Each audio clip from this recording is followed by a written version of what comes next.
ચિતા પૂરી રીતે રાખ ના થઈ ત્યાં સુધી સુમનભાઈ એક પણ મટકું માર્યા વગર સતત ચિતા સામે જોઈ રહ્યા હતા. તેમને એવો ભાસ થતો હતો કે હમણાં તેમની અર્ધાંગિની બોલી ઉઠશે. તમે કયા વિચારોમાં ખોવાયા છો?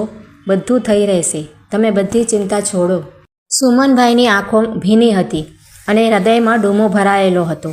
પ્રથમેશે તેના પિતાના ખાસ દોસ્ત રાકેશ અંકલ સામે જોતા તેઓ પ્રથમેશની વ્યથા સમજી ગયા. એટલે તેઓ સુમનભાઈ પાસે જઈ બેસી ગયા. બંને મિત્રોની આંખો એકબીજાને મળી. સુમનભાઈએ પોતાની આંખો વડે તેના મિત્રને કહેતા હોય તેમ પોતાની જાતને દોષિત માનતા હતા કે તારી ભાભી સાથે મેં આખી જિંદગી અન્યાય કર્યો છે. રાકેશભાઈએ તેમના ખભે હાથ મૂકીને મૌન રીતે આશ્વાસન આપતા હોય તેમ તારી વાત હું સમજી ગયો, પણ થવા કાળ બધું થઈને રહે છે, એમાં મિથ્યા થતું હોતું નથી. સુમનભાઈના અત્યાર સુધી રાખેલી હિંમત તૂટી ગઈ. એમની આંખોમાંથી શ્રાવણ ભાદરવો શરૂ થયો. મારી વર્ષા, તું મને કેમ એકલો મૂકીને ચાલી નીકળી? મને એમ કે તું મસ્કરી કરે છે, પરંતુ તે તો મને કહ્યું હતું તેમ હું તમારી પહેલાં જઈશ, તે તારું વચન પાડ્યું. વર્ષાબેન પંચમહાભૂતમાં મળી ગયા અને બધા સ્મશાનથી ઘરે પરત આવ્યા. સૌને આશ્ચર્ય એ વાતનું હતું તેમનો પુત્ર પ્રથમેશ એક બાજુ તેના 5 વર્ષના પુત્ર રમ્યને તેડી સ્તબ્ધ થઈને કેમ ઊભો છે. 70 વર્ષના સુમનભાઈ આલિશાન રાજરસીલા સાથેનો ડ્રોઈંગ રૂમમાં આવ્યા, પરંતુ આજે પોતાના પત્ની વર્ષાબેન વગર તેમને રૂમ સાવ ખાલીખમ લાગ્યો. તેઓ ભૂતકાળ વાગોળી રહ્યા હતા અને સાથે દુઃખી થતાં વિચારી રહ્યા હતા કે ભગવાન પણ અજીબ છે. જ્યારે અમારે સુખ ભોગવવાનો વારો આવ્યો ત્યારે જ વર્ષાને મારો સાથ છોડાવી પોતાની પાસે બોલાવી લીધી. સવારે 8 વાગે આશરે 70 વર્ષની વયે પહોંચેલા વૃદ્ધ દંપતી વહેલી સવારે નાહી ધોઈ પૂજાપાઠ પતાવી રોજાના રૂટીન મુજબ સોફા પર બેસી બંને વાતો કરતા. તેમ આજે પણ સુમનભાઈ વર્ષાબેનના ફોટા સામે જોઈ વાતો કરી લેતા. તેઓ સદેહે નહોતા, પરંતુ સુમનભાઈના આંતરિક મનમાં છવાયેલા હતા. વર્ષાબેનને યાદ કરી સુમનભાઈ આજે હસી પડ્યા. હસવાનું કારણ પોતાની પત્ની વર્ષાની રોજની દિનચર્યા હતી. વર્ષાબેન દરરોજ પોતાના જમાનાની જીવનશૈલી યાદ કરીને સુમનભાઈને દીકરા વહુની ફરિયાદ કરતા. ત્યારે તેઓ હવે નવા જમાનાના પાઠ તેમની પત્નીને ભણાવીને શાંત પાડી દેતા હતા. જુઓને 8 વાગ્યા, પણ ઘરમાં હજુ કોઈ ચહલપહલ થતી નથી. તેમનો 3 વર્ષનો ટેણીઓ પણ હજી રૂમની બહાર આવ્યો નથી. રવિવાર સિવાય દરરોજ 6:30 પછી હેમાલી નીચે આવી સીધી રસોડામાં જઈને પોતાના ત્રણેય માટે ચા પાણી દૂધ અને બધા માટે નાસ્તો તૈયાર કરતી. ત્યારબાદ તે તેના દીકરા રમ્યને તૈયાર કરવા બેડરૂમમાં પહોંચી જતી, કારણ કે તેની જુનિયર કેજીની સ્કૂલ રિક્ષા 7:30 વાગે ઘરના દરવાજે હોર્ન મારતી. લગભગ 8 વાગે તેનો પતિ પ્રથમેશ જાગી ડાઇનિંગ ટેબલ પર નાસ્તો કરતાં કરતાં તેના મા બાપ સાથે 15-20 મિનિટ વાતચીત કરી તે તૈયાર થવા બેડરૂમમાં ચાલ્યો જતો. હેમાલી તેની પાછળ જ રસોઈનું કામગીરી પતાવી બંનેના ટિફિન ભરીને તૈયાર થવા ચાલી જતી, કારણ કે તે પણ 9:30 કરવા ઘર બહાર નીકળી જતી. ઘરે એકલા પડી જતા, પરંતુ લગભગ બપોરે 12 વાગે નાનકડો પૌત્ર રમ્ય સ્કૂલેથી આવી જતા બંને તેને સાચવવામાં અને રમાડવામાં તેમની સાંજ પડી જતી. આમ બંનેનો રમ્યના કારણે આખો દિવસ આનંદ પ્રમોદમાં પસાર થઈ જતો હતો. સાંજે લગભગ 7 વાગે રસોઈણ બાઈ આવી વર્ષાબેનને પૂછી અડધો કલાકમાં રસોઈ બનાવીને ચાલી જતી. રાત્રે 8 વાગે પોતાની કાર લઈને હેમાલી ઘરે આવી પહોંચતી. પ્રથમેશ પણ કંપનીએથી મોટેભાગે 8:30 વાગે ઘરે આવી પહોંચી પોતાના રૂમમાં પતિ પત્ની ભરાઈ જતા. વૃદ્ધ દંપતી ઉંમરના કારણે નિયમિત રાત્રે 8:30 જમીને પોતાના રૂમમાં ચાલ્યા જતા. આવી આખા દિવસની તેમની દિનચર્યા રહેતી હતી. આવી રીતે સુમનભાઈ પોતાનો પત્ની વર્ષાબેન સાથે ગાળેલા ભૂતકાળને વાગોળતા હતા. એટલામાં જ એમનો પૌત્ર આવ્યો અને દાદાને કહ્યું, દાદા, તમને મારી મમ્મી બોલાવે છે. પૌત્ર રમ્યના કહેવાથી સુમનભાઈ પોતાના બેડરૂમમાંથી બહાર ડાઇનિંગ ટેબલ પાસે જમવા માટે આવ્યા. આજે રવિવાર હોય પ્રથમેશ અને હેમાલીને પણ ઓફિસમાં ઓફ હતો, એટલે તેઓ પણ ઘરે હાજર હતા. એટલે સૌ સાથે જમવા માટે બેઠા. લંચ જમતા જમતા પ્રથમેશે તેના પિતા સુમનભાઈને જણાવ્યું કે પપ્પા, આજે રવિવાર હોય, અમો રમ્યને લઈને બહાર જવાના છીએ. કામિનીબેન સાંજે રસોઈ કરવા આવે ત્યારે તમારે જે જમવાની ઈચ્છા હોય તે કહી દેજો. હેમાલીને તેમની સાથે વાત થઈ ગઈ છે અને અમારી રસોઈ બનાવવાની નથી. આમ હેમાલી તેના સસરા સાથે લગભગ જરૂર ના હોય ત્યાં સુધી વાત કરતી નહીં. હંમેશા જે કાંઈ કહેવું હોય તે પ્રથમેશ દ્વારા કહેરાવી દેતી અથવા તો રમ્યની સાથે સૂચના મોકલી દેતી. સુમનભાઈએ પૂછ્યું, તમે લોકો કઈ બાજુ જવાના છો? કઈ જગ્યાએ જમવા જવાના છો? અત્યારે બહુ વાતાવરણ ખરાબ છે. રમ્ય હજુ 5 વર્ષનો જ થયો છે, તો તમે તેનું ખાવા પીવામાં ધ્યાન રાખજો. સુમનભાઈએ વણમાગી સલાહ આપી તે પુત્રવધુ હેમાલીને પસંદ ના આવી. તેણે તેના પતિ સામે જોઈને મોં મચકોડ્યું. પ્રથમેશે તેના પિતા સુમનભાઈને ઉત્તર આપ્યો, પપ્પા, તમે હવે અમારી ચિંતા મૂકી દો. હવે અમે મોટા થઈ ગયા છીએ. અમારે રાત્રે પણ થોડું મોડું થશે એટલે અમને વારંવાર ફોન કરીને ખલેલ ના પહોંચાડતા. પહેલાં રમ્યની ફરમાઈશ પર તેને ગાર્ડનમાં અને લેક પર ફરવા લઈ જઈશું. અમે રાત્રે હોટલમાં જમી કરીને હેમાલીને ઘણા સમયથી પિક્ચર જોવાની ઈચ્છા છે, એટલે છેલ્લા શોમાં ફિલ્મ જોઈ રાત્રે 1 વાગે અમારી રીતે ઘરે પહોંચી જઈશું. નાનકડો રમ્ય બોલ્યો, દાદુ આપણી સાથે નથી આવતા?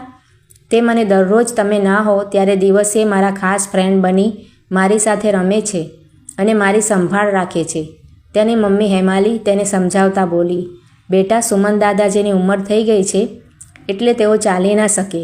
તેમને બહારનું જમવાનું પણ ના ફાવે. તેમને વહેલા સૂઈ જવાની ટેવ હોય. આપણે ફિલ્મ જોતા દાદાને સૂવામાં લેટ થઈ જાય. મમ્મીની વાત સાંભળીને રમ્ય બોલ્યો, પપ્પા, તમે પણ દાદા જેવડા થશો ત્યારે તમે પણ તેમની જેમ થાકી જશો તો બહાર નહીં જઈ શકો ને. અને હું મોટો થઈને તમને સાથે આવવાનું કહીશ તો પણ તમારે તો ઘરે જ રહેવું પડશે ને. રમ્યાના પ્રશ્નો પર પ્રથમેશ ઘડીભર વિચારે ચડી ગયો અને તે કોઈ જવાબ ના આપી શક્યો. બેડરૂમમાં બેઠેલા સુમનભાઈ આ બધું સાંભળી રહ્યા હતા. પોતાને આ ઉંમરે કોઈ જાતની તકલીફ નહોતી. તેમને તેમની પત્નીના શબ્દો યાદ આવી ગયા. વર્ષાબેન એક કહેવત વારંવાર બોલતા હતા કે જેમને કોઈ ના પહોંચે તેને તેનું પેટ પહોંચે. સુમનભાઈને જમીને પોતાના રૂમમાં જઈ આડા પડ્યા. તેમની આંખમાં આજે ઊંઘ ના હતી. તેઓ તેમની પત્ની વર્ષાબેનના ફોટા તરફ જોઈને બબડ્યા, પહેલાં તારી સલાહ માની હોત તો મારે આ પરિસ્થિતિ જોવાનો વારો ના આવત. ફોટામાં પણ તું મારી પર જ હસે છે ને? તે મને ખબર પડે છે કે તમે મારું માન્યા ન હતા, પણ હવે હું તને સાચી ફરિયાદ કરું છું. તને તો બધી ખબર છે કે દર રવિવારે સાંજે દીકરા વહુનો બહાર જવાનો કાર્યક્રમ હંમેશા ફિક્સ જ હોય છે. કોઈ વાર મિત્રને ત્યાં હોય, અગર બેમાંથી એકની ઓફિસ સ્ટાફનું ગેટ ટુગેધર ગોઠવાયું હોય, આમ તેમનું બહાર જવાનું હાજર જ હોય. કાંઈ ના હોય તો હેમાલીના પિયર પક્ષના સગાવાલાના ઘરે મળવા કે નાની મોટી માંદગીનું બહાનું તો હાજર જ હોય. કોઈ વાર પોતે ઉંમરલાયક હોય, પોતાના વતી પોતાના પરિવાર કુટુંબમાં કે સગાવાલાને ઘરે વ્યવહારિક કામે જવાનું થાય. પ્રથમેશને કહું છું ત્યારે તેઓ પાસે સમય નથી તેવું બહાનું સામે હાજર હોય છે. કોઈ વાર પોતે કાર લઈને મારી સાથે આવ્યો હોય તેવા દાખલાઓ તો બહુ નહિવત છે. તું હતી ત્યાં સુધી મારે આવી કોઈ ચિંતા નહોતી. તું ચાલી ગઈ અને મને આ બધું સોંપતી ગઈ. ત્રણેય બહાર જતી વખતે પ્રથમેશે લેચકી વડે મેઇન ડોર બંધ કર્યો. એક ચાવી રસોઈ કામિની પાસે પણ રહેતી હતી એટલે કોઈ જાતની ચિંતા ન હતી. કામિની પણ 50 વયની દુખિયારી બાઈ હતી. દીકરી ભણવામાં ખૂબ હોશિયાર હતી, તેથી હાલમાં અમદાવાદમાં ભણતી હતી અને દીકરો વહુ પૂના રહેતા હતા. સાંજે 7:30 થયા એટલે કામિની બેન સુમનભાઈના બંગલે આવી પહોંચ્યા. તેમણે રસોઈ વિશે પૂછતા સુમનભાઈએ જમવાની અનિચ્છા દર્શાવી. મને ખબર છે આજે તમે રસોઈની શા માટે ના પાડો છો, તેનું કારણ હું સમજી ગઈ છું, પરંતુ આમ ભૂખ્યા રહેવાથી કે દુઃખી થવાથી વર્ષાબેન થોડા પરત આવી જશે. કામિની બેને આવી રીતે સુમનભાઈને સમજાવી ફોસલાવી મસાલાવાળી વેજીટેબલ ખીચડીનું કુકર મૂકી દીધું અને સુમનભાઈને બીજી વાતોએ વળગાવી દીધા. કામિનીએ કહ્યું, મને પણ હેમાલી વહુ સાથે બહુ ફાવતું નથી, પરંતુ તમારા કારણે મેં કામ બંધ નથી કર્યું. કામિની બેને સુમનભાઈને ઘરે રસોઈ બનાવી લીધા બાદ પોતાના ઘરે આવી તેના દીકરાને ફોન કરી પોતે 4-5 દિવસ પછી પૂના આવી જશે તેવા ખબર આપ્યા. તેના દીકરાએ ફોનમાં સલાહ આપી, મમ્મી, તું હવે અહીં રહેવા આવી જવાની છે તો પછી ત્યાં આપણું જે મકાન અને ઘરનો સરસામાન છે તે ખરાબ થઈ જશે, તો બની શકે તો બધું વેચી નાખજે. અહીં આપણે 3 બેડરૂમ હોલ કિચનનો નવો ફ્લેટ બુક કરાવી દીધો છે, એટલે 1 વર્ષ બાદ તેનો કબજો આપણને મળી જશે. ત્યારબાદ આપણને રહેવાની કોઈ જાતની અગવડ નહીં પડે. અહીં વડોદરા ખાતે કામિનીબેન માત્ર 2 નાનકડા રૂમ અને કિચનમાં રહેતા હોય. દીકરાએ આપેલા આ સારા સમાચાર સાંભળીને તેઓ રાજીના રેડ થઈ ગયા કે મારા દીકરાને મેં ભણાવવા માટે જે સંઘર્ષ કર્યો તે લેખે લાગ્યો અને સુમનભાઈ વર્ષાબેનના પરિવારે મને જે આર્થિક મદદ કરી તેનો પણ મોટો ફાળો છે. મારો દીકરો 2 વર્ષમાં પોતાનું મકાન ફ્લેટ રહી શકે એટલો કાબિલ બની ગયો. તે બહુ સારી વાત કહેવાય. મારે સુમનભાઈને આ બધી માંડીને વાત કરવી પડશે. પથારીમાં પડેલી કામિનીની આંખો ક્યારે ઘેરાઈ ગઈ તેનો તેને ખ્યાલ ના રહ્યો. બીજા દિવસે સાંજે સુમનભાઈના ઘરે રસોઈ કરવા કામિની ગઈ અને તેણે તેમના દીકરા સાથે થયેલી તમામ વાતચીત અથઇતિ જણાવી દીધી. સાથોસાથ તેમણે આપેલ સાથ સહકારનો આભાર પણ માની લીધો. સુમનભાઈએ તેને જણાવ્યું કે અમારો કોઈ આભાર માનવાની જરૂર નથી. આ તો ઈશ્વરીય સંકેત હોય તો જ અમારાથી તને મદદ થઈ શકી હોય. બીજી તેમણે કામિનીને ખાસ મહત્ત્વની સલાહ આપી કે તું તારા દીકરાના કહેવા મુજબ ભૂલે ચૂકે અહીંનું વડોદરાવાળું મકાન વેચી નાખવાની ઉતાવળ ન કરતી અને જો કદાચ વેચી નાખે તો તેની રકમ તારી પાસે રાખજે. દીકરા વહુના હાથમાં હમણાં આપી ન દેતી. કામિની વિચારે ચડી. સુમનભાઈની પુત્રવધુ હેમાલી તેમની વ્યવસ્થિત સાર સંભાળ રાખતી નથી, તેથી તેઓ આવું બોલી રહ્યા છે. મારા દીકરાએ તેના પિતાના મૃત્યુ બાદ અમારી ઘરની પરિસ્થિતિ નજરે નિહાળી છે તો તેનામાં મારી માટે કોઈ દ્વેષ ભાવ નહીં આવે તેની મને ખાતરી છે. કામિની બોલી, મારા દીકરા વહુ સાવ એવા લાગતા નથી, નહીં તો મને તેમની પાસે રહેવા શું કામ બોલાવે. સુમનભાઈ તેની વાત પર હસી પડ્યા.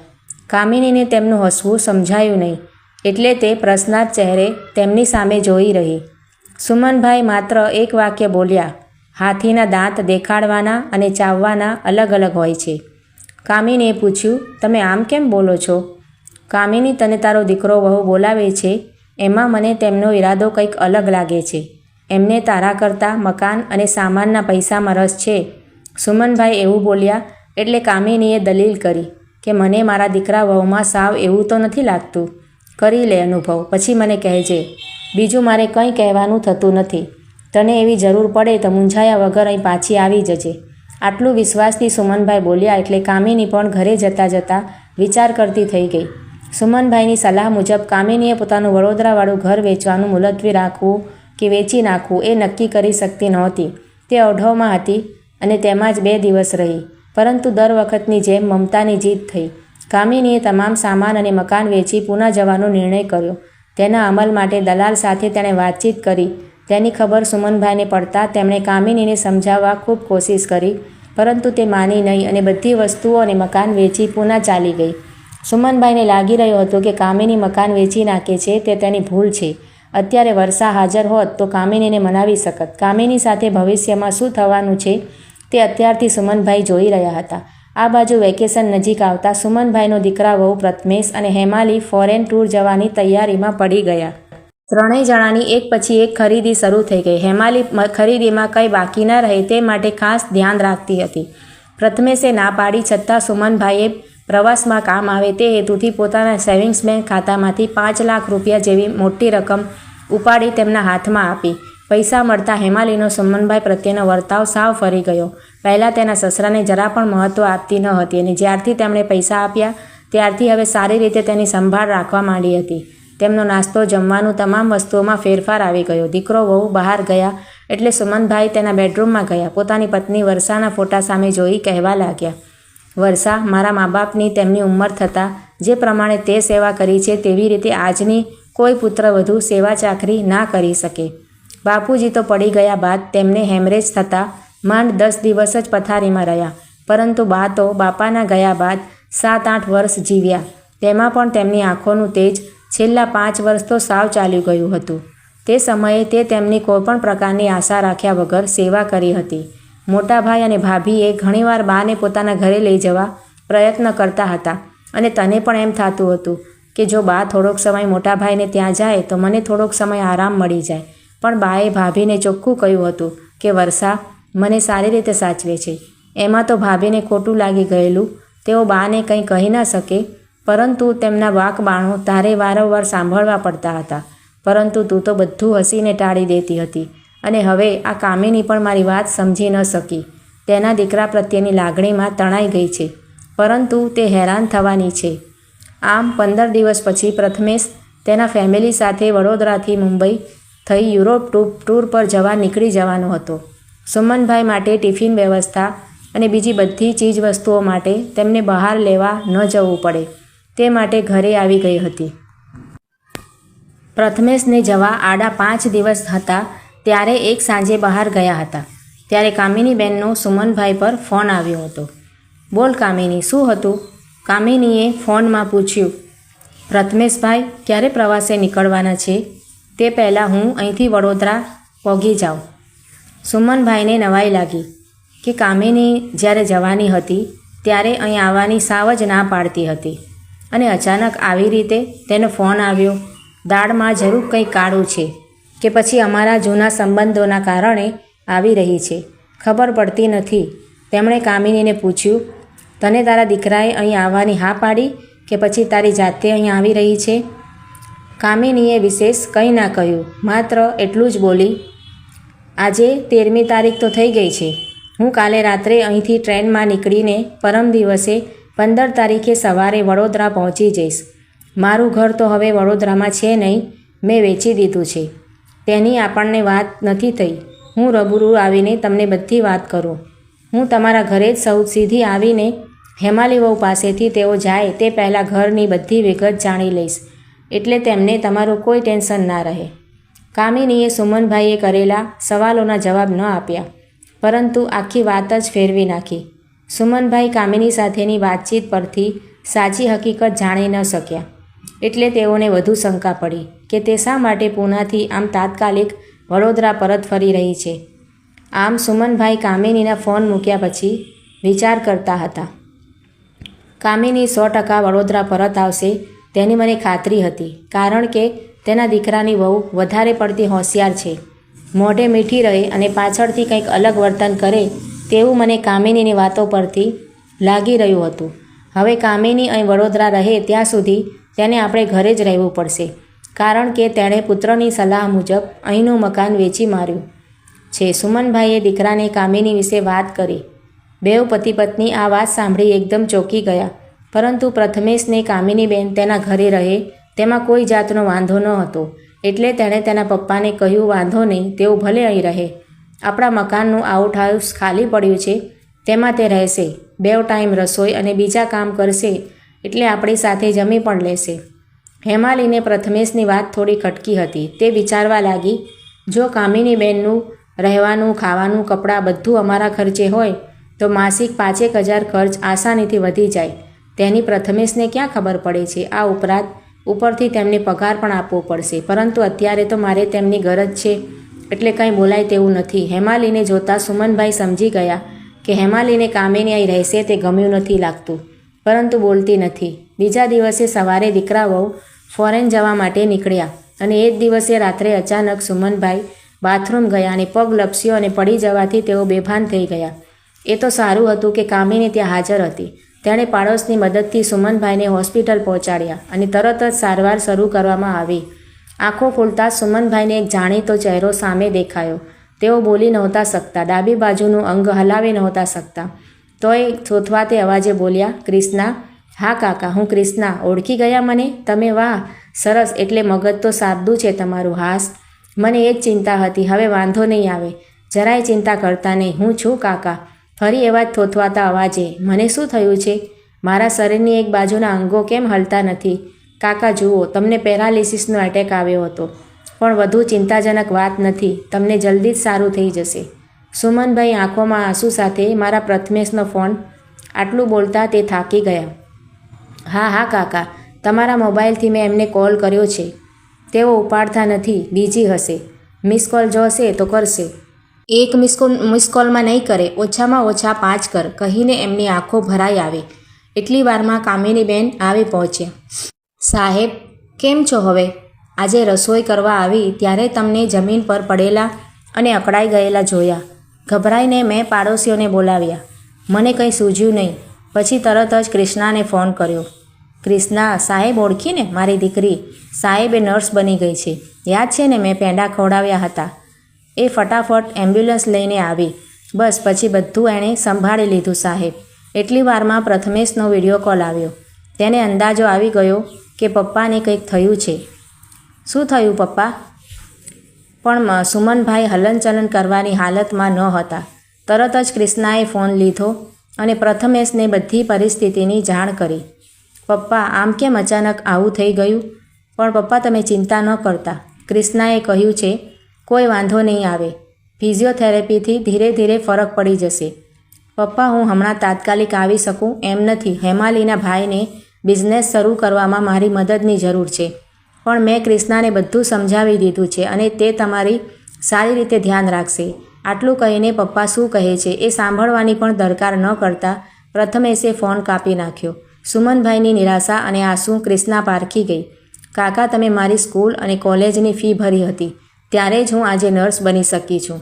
પ્રથમેશભાઈને ન પણ કીધું હોત ને તો હું જ તમારી પૂરી દેખરેખ કરવાની હતી. મારી મમ્મીએ એક વાત મને શીખવી છે કે કોઈનો ઉપકાર ક્યારેય ન ભૂલવો. એ જ માણસાઈ છે. હું છું ને કાકા તમારી દીકરી. તમે જરાય મૂંઝાતા નહીં. જોજો ને તમને કેવા દોડતા કરી દઉં છું. આટલું સાંભળીને સુમનભાઈની બંને આંખોમાં બે પ્રકારના આંસુ હતા. એકમાં ગમના અને બીજામાં ખુશીના. સુમનભાઈની તબિયત સારી થતાં કામિની અને ક્રિષ્ના તેમને ઘરે લઈ આવ્યા. ક્રિષ્નાએ એક દીકરીની જેમ એમની ખૂબ સેવા કરી.